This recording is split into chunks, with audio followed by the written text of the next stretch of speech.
عید کے دن کلیجہ پھٹتا ہے. ایک طرف ہم عید کی خوشیاں منا رہے ہوتے ہیں اور ایک طرف غریبوں کے بچے روٹ کے بیٹھے ہوتے ہیں کہ اتنے پیسے دو گے تو ہم گھر سے جائیں گے. بچے تو بچے ہوتے ہیں اور تو کھیلنے کو چاند بھی مانگ لیتے ہیں.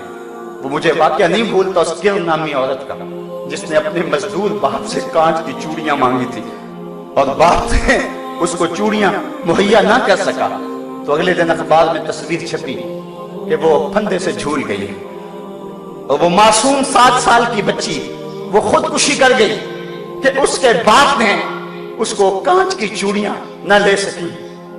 وہ کانچ کی چوڑیاں لے کر نہ دے سکا. خودکشی بڑی بری بات ہے لیکن اس پہلو پہ غور کرو کہ اس کا باپ اس کی ننھی سی آرزو پوری نہ کر سکا. اس کی ماں کا کلیجہ کتنا پھٹتا ہوگا کہ نہیں ہوگا.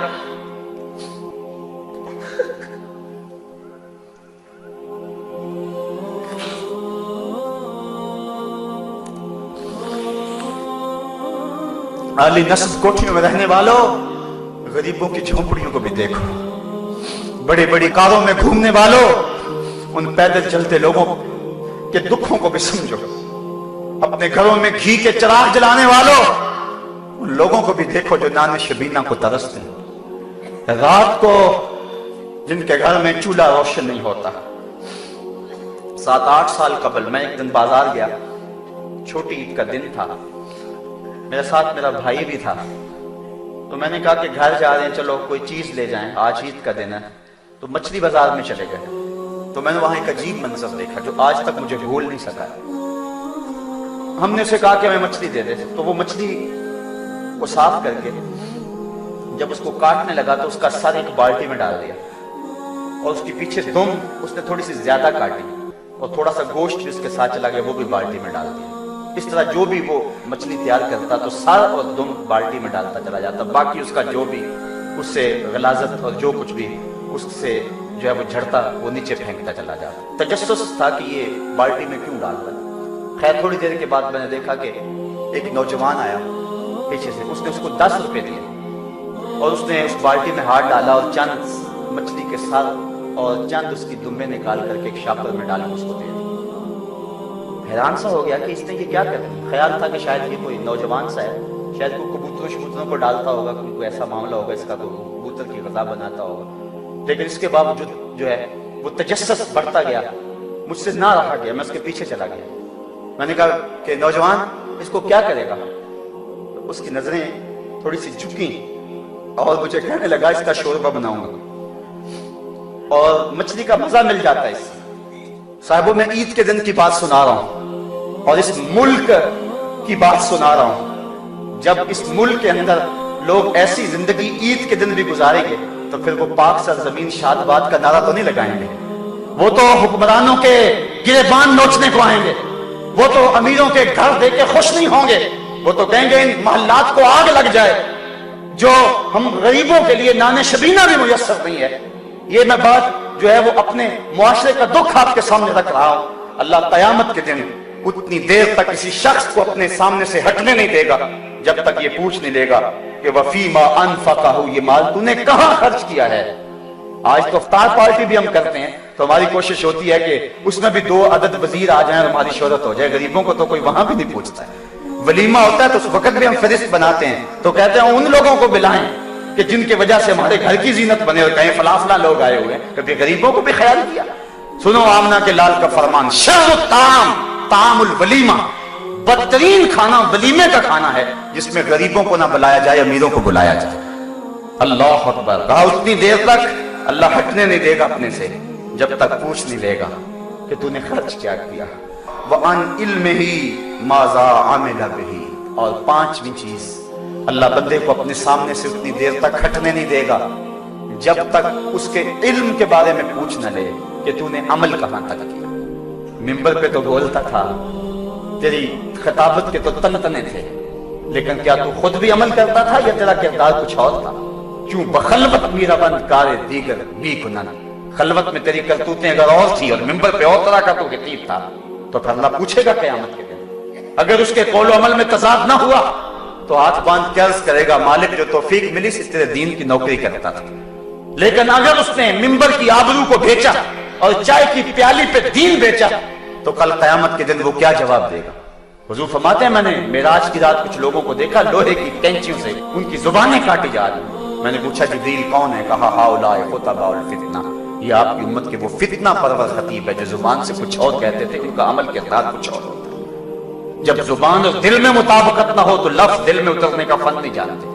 ہواؤں میں اڑتی ہوئی تتلیوں کی طرح لفظ اپنا رنگ تو دکھاتے ہیں لیکن معنی کے دودھ سے خالی ہوتے ہیں. لیکن اگر جو ہم زبان سے بول رہے ہیں اگر پیچھے عمل کا زور ہو تو پھر لفظ تو بعد ہوا میں تحلیل ہوتے ہیں، من میں روشنی پہلے ہوتی ہے.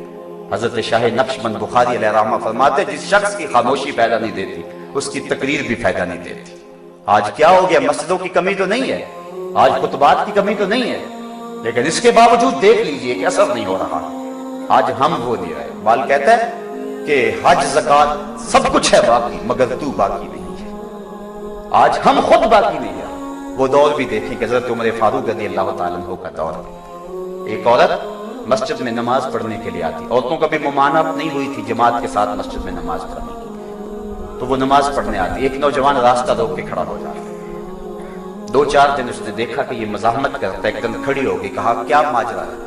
اس نے کہا میں تیرا چاہنے والا ہوں، میرے دل میں تیرے لیے محبت کے بے پناہ جذبے، تیرے لیے آسمان سے تارے توڑنے پڑے تو اس سے بھی گریز نہیں کروں. اس نے کہا کہ میری کوئی شرط نہیں، اگر تو بڑا ہی چاہنے والا ہے میرا تو ایک شرط اگر پوری کر دے پھر میں تیرے لیے حاضر ہوں. کہا بتاؤ. کہا 40 دن تک حضرت عمر کے پیچھے نمازیں پڑھ لیں. 40ویں دن کی آخری نماز کے بعد یہی ملاقات ہو. اس نے کہا یہ کون سا مشکل کام ہوا؟ تیرے لیے تو میں بڑا کچھ کرنے کے لیے تیار تھا، یہ تو آسان سا حل مل گیا. 40 دن نمازیں چلتی رہی. حضرت عمر فاروق کی پرسوز کی رات سنتا رہا. 40ویں دن کی آخری نماز پڑھ کے جب واپس پلٹنے لگا تو وہ عورت، وہ لڑکی وہاں کھڑی تھی. یہ نظر جھکا کے گزرنے لگا. اس نے کہا حسب وعدہ کھڑی ہو. کہا کھڑی رہو، میرے دل کا تعلق عمر نے رب سے جوڑ دیا ہے. اب تم خیر سے کھڑی رہو، میں تمہاری طرف نظر التفات بھی نہیں کروں گا. 40 دن نمازیں پڑھی تو من بدل گیا. میرے پیچھے اگر کوئی 40 سال نمازیں پڑھے اور پھر بھی نہ بدلے تو مجھے سوچنے کی ضرورت ہے کہ نہیں. تو کہا عالم سے پوچھا جائے گا کہ جو تو نے علم لوگوں کو بیان کیا اور علم جانتا تھا اس پر خود کتنا عامل تھا. جب تک اللہ ان 5 لوگوں سے یہ 5 سوال نہیں کر لے گا اللہ تعالیٰ بندے کے قدم اپنے سامنے سے ہٹنے نہیں دے گا. ثم لتسألن یومئذ عن النعیم. اس دن ایک ایک نعمت کے بارے میں پوچھا جائے گا. صاحبو زندگی کٹ رہی ہے، سانسوں کی مالا ٹوٹ کے گرنے والی ہے. امام رازی نے بڑی خوبصورت بات کہی. ایک شخص کہتے مجھے ان الانسان لفی خسر کا ترجمہ نہیں آ رہا تھا. میں گیا بازار میں، وہاں ایک آدمی پھٹے پہ برف رکھ کے بیچ رہا تھا اور ساتھ کیا کہہ رہا تھا؟ ارحموا ارحموا من یذوب راس مالہ، اور میرے پہ رحم کرو، مجھ سے برف لے لو. اگر تم نے برف نہ خریدی تو میں نے کمائی کیا کرنی ہے؟ جو پیسے لگائے میرے وہ بھی ڈوب جائیں گے، کیونکہ برف کسی گاہک کا انتظار نہیں کرتی. تو کہا جب اس نے یہ بات کہی تو مجھے ان الانسان لفی خسر کا ترجمہ سمجھ میں آ گیا. میں نے بھی کہا سانسوں کے ذریعے زندگی کی برف پگھلا رہے ہیں. اگر جلدی جلدی ان سانسوں کے بدلے میں زندگی کا حسن خرید لیتے ہیں اور نیکی اچھائی حاصل کر لیتے ہیں تو یہ زندگی کام آ گئی، ورنہ انسان خسارے کا سودا کر رہا ہے. ماہ رمضان آیا تھا، اب ہم سے رخصت ہو رہا ہے. آج جمعۃ الوداع ہے، آیا اور گزر گیا. اس طرح زندگی بھی ساری گزر جانی ہے. صاحبو آج توبہ کر کے اٹھیں، اللہ سے رجوع کریں. شاید زندگی میں یہ دوبارہ موقع ملے گی نہ ملے. اللہ سے عرض کریں مالک پچھلے سارے گناہوں کو معاف کر دے. رمضان المبارک ان گھڑیوں کا صدقہ ہماری خطاؤں سے درگزر فرما. اللہ تعالیٰ آپ سب کو جزائے